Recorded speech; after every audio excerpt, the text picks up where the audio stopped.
بغیر بولے کے اندر داخل ہوئے. تو حضرت موسیٰ علیہ السلام چونکہ بیمار تھے، بستر پر پڑے ہوئے تھے، آیا، کہا کہ میں آیا ہوں. موسیٰ علیہ السلام بولے کون ہے؟ تو کہا میں اسرائیل ہوں. کائی کو آیا؟ اللہ نے بلائے تمہارے کو، اللہ بلائے.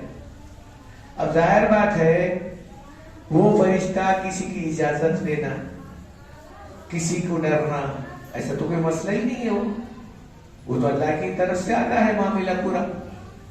چنانچہ حضرت اسرائیل علیہ السلام موسیٰ علیہ السلام کے پاس جان نکالنے کے لیے جب آئے تو موسیٰ علیہ السلام بولے ادھر آؤ، قریب آؤ. اب قریب جیسا آئے تو کہا کہ بھئی بولو کیا بات ہے؟ کہ اللہ بلا رہے. اچھا اللہ بلا رہے، ادھر آئیے، تشریف لائیے. آپ ہاتھ میں ہاتھ میں ایک پچکڑ جو مارے تو ایک آنکھ نکل گئی. ایک جو تھپڑ مارے ہیں، حدیث میں ہے حضرت موسیٰ علیہ السلام مرض الموت، یعنی جان نکلنے والی ہے اب تھوڑی دیر میں، فرشتہ آ کے ٹھہرا ہوا ہے. کسی کو اگر یہ بات سمجھ میں آ جائے کہ عدالت میں آدمی ٹھہرا ہوا ہے کٹگرے کے اندر، جج کے سامنے ٹھہرا ہوا ہے، وکیل آ کر اگر سوال شروع کر دیا تو حیث و نصف سب بھول جاتا اور اصلیت سامنے آ جاتی ہے. غیر ضروری باتیں کچھ بھی نہیں کر سکتا وہاں. یہ معمولی بات میں عدالت کی بتا رہا ہوں، یہ تو ملک الموت آخرت کا معاملہ ہے. یہ یہاں تو آدمی کے ہوش نہیں ختم ہوتے بلکہ ہوش و حواس ختم ہو جاتے ہیں. جہاں اس کی شکل دیکھتا ہے تو معاملہ ہی ختم ہو جاتا ہے. لیکن ایسے وقت میں بھی حضرت موسیٰ علیہ السلام ایک تھپڑ مارے اور اس کی آنکھ ہی نکل گئی. اب یہ ڈر گیا ایک دم سے، اتنا زور سے مارے کہ آنکھ نکل گئی. تو کہا دوسرا پکڑ کر دوسری طرف مارے تو وہ بھی آنکھ نکل جاتی تھی. تو فوراً جو ہے ڈر کر وہاں سے نکل گیا. اللہ سے کہا کہ اے اللہ یہ کیا معاملہ ہے یا کیا ماجرا ہے؟ اتنا سخت آدمی، اتنا جرأت مند آدمی، لیکن بغیر کسی کوئی ہیلے حوالے کا کوئی کام نہیں ہوتا. یہ نبی تھے. اللہ نے کہا کہ جبرائیل اسرائیل میرا نبی ہے. وہ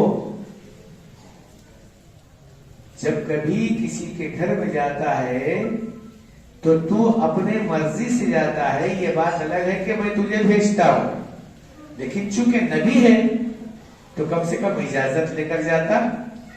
جب اجازت نہ بھی لے کر گیا تو کم سے کم جا کر تو سلام تو کرتا. تو اب چونکہ اپنے نبی کی بات کی لاج رکھنا تھا اللہ میاں کو بھی، تو کہا کہ اللہ پھر کیا کروں؟ پھر جانا چاہیے تیرے کو، پھر جانا چاہیے اس کے بعد، اس واسطے کہ جان تو نکالنا ہے.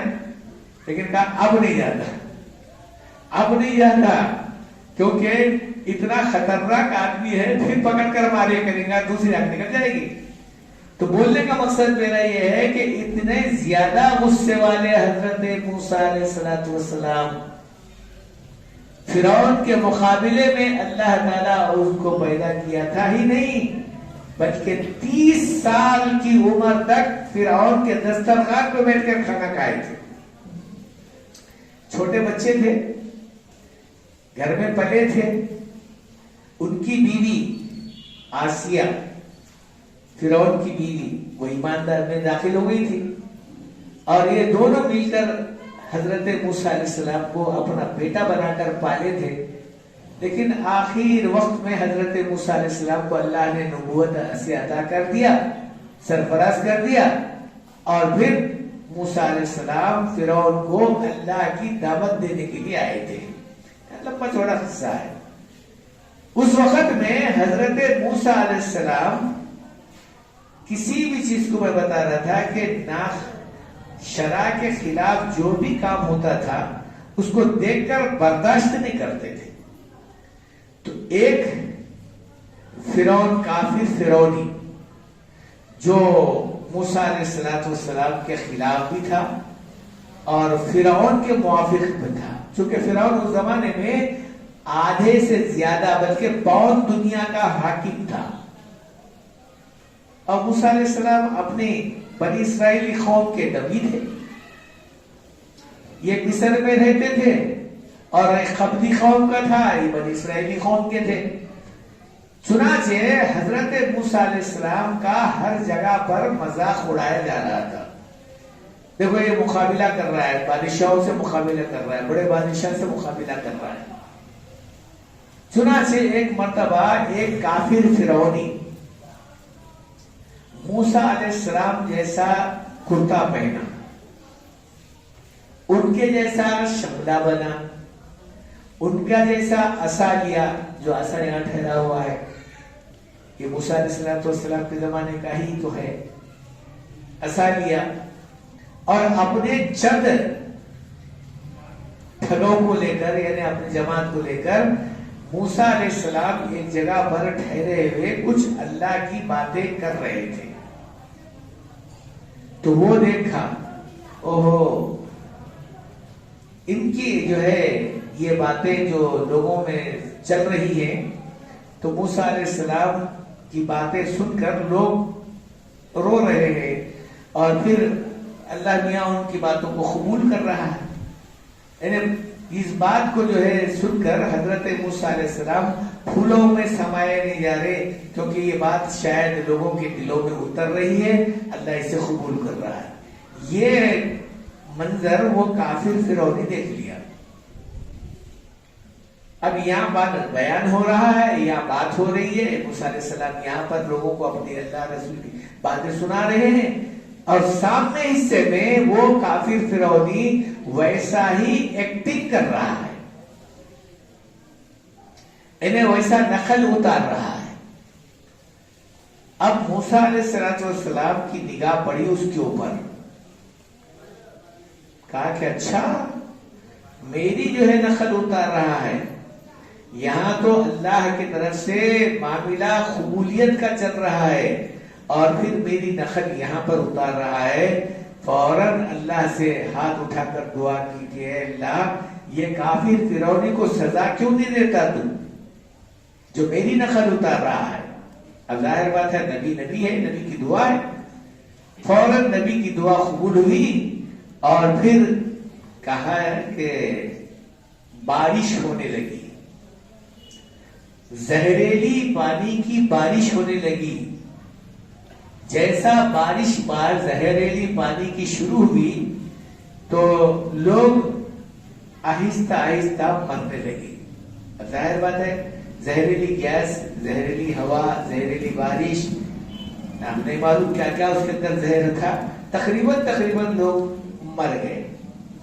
لیکن جب سر دیکھا کہ سب لوگ مر رہے ہیں تو حضرت موسیٰ علیہ السلام نے کہا کہ اے اللہ تو میری دعا قبول کیا. فوراً سجدے میں گر گئے، کہا کہ اے اللہ میری دعا قبول کیا اور یہ کافر فرعونی کو تو ختم کر دیا. لیکن جب سجدے سے سر اٹھائے تو سب مرے ہوئے تھے، وہ ایک ہی جگہ باقی تھا. سارے کے سارے لوگ مرے مگر انہیں باقی ہے جو ایکٹنگ کر رہا ہے. موسیٰ علیہ السلام کو اور غصہ آیا، کہا کہ اے اللہ میں تو پہلے اس کو مارنے کے لیے کہا تھا نہ کہ یہ لوگوں کو، مگر تو یہ لوگوں کو سب کو مار دیا، اس کو باقی رکھ دیا. تو اس وقت میں اللہ تعالیٰ کی طرف سے ندا آئی، اے موسیٰ تیرے لباس میں رہنے والے آدمی کو مارنا یا عذاب دینے سے ہم شرماتے ہیں. تیرے لباس میں تیرے جیسا کرتا پہنا، تیرے جیسا شملہ بانا، تیرے جیسا عصا لیا، تیرے جیسی ایکٹنگ کر رہا ہے. تو کہا تیرے جیسے لباس میں رہنے والے کو ہم عذاب دینے سے شرماتے ہیں. یہ میرے بزرگوں دوستوں یہاں آنے کے بعد ایک پوائنٹ یہ ہے، ارے موسیٰ علیہ السلام کے لباس میں ایک ٹھگ کافر فرعونی رہ کر اللہ کے عذاب